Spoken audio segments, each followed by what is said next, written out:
I can locate anything that might be from Prakan, and it always upsets me to see these pieces. In Thailand, the sale of ancient Cambodian art is legal, unless it's proven without a doubt it was stolen.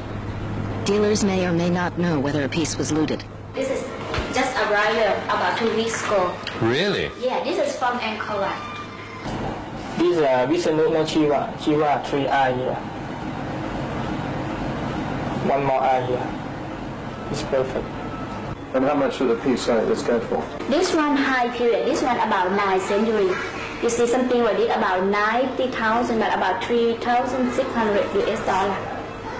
It's surprising that the people that eventually buy these pieces of art don't realize what they're doing, because every single piece of art that comes from a temple is basically a stolen object. I mean, they were built for the glory of the gods, and the encouragement is from people who actually are buying the stuff. You can get these out of the country? Everything can ship for you. You can ship for it? Yeah, sure. And for your document. What about, is there any problems with customs? America, every country can send. Out of Bangkok's Great Harbor pass thousands of tons of cargo each day. Amongst it, stone carvings from an ancient empire. Khmer antiquities are shipped to some of the greatest cities in the world. In major art hubs like New York, Cambodian sculptures often surface at top galleries and auction houses. Ancient Khmer art has been bought and sold at auctions much like this one. But as a result of growing international awareness, a year ago, Sotheby's London took 2 carvings off the block when it was suspected they were pieces stolen from Angkor.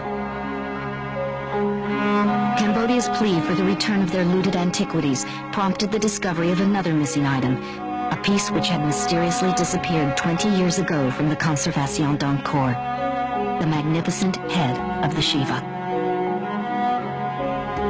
To everyone's shock, for the past 12 years, the Shiva head has resided in a most surprising place. The Metropolitan Museum of Art in New York City. Curator Martin Lerner was confronted with a dilemma. The sculpture was donated to the Metropolitan Museum in 1985. In 1993, UNESCO published a book, and much to my horror, the head was illustrated there. As soon as we found out that there was a possibility that this sculpture was the one published as stolen, we immediately contacted UNESCO.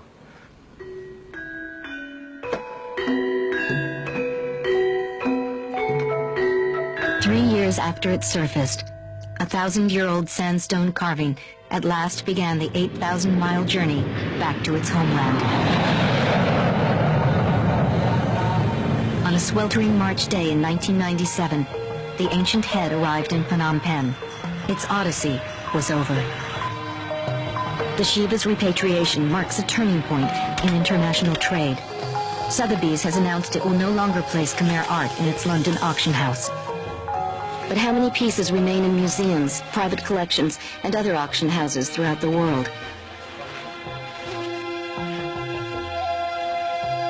As pressure builds, more pieces are finding their way home, battered and broken from the war of looting. 13 carvings were recently returned by the Thai government. Though only a small gesture, it symbolizes new hope for Angkor. Like doctors in an operating room, a new generation of Khmer is restoring the ancient pieces of their past. These prisoners of war are home at last.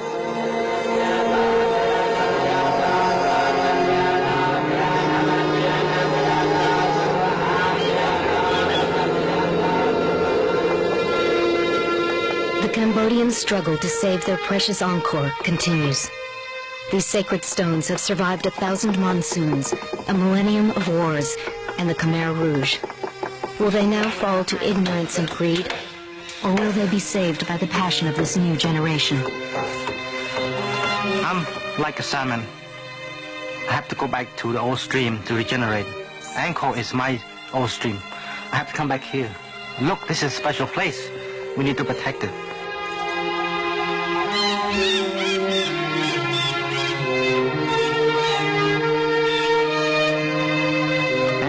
the soul of Cambodia and the Khmer people, and you take away the spirit of the Cambodian people.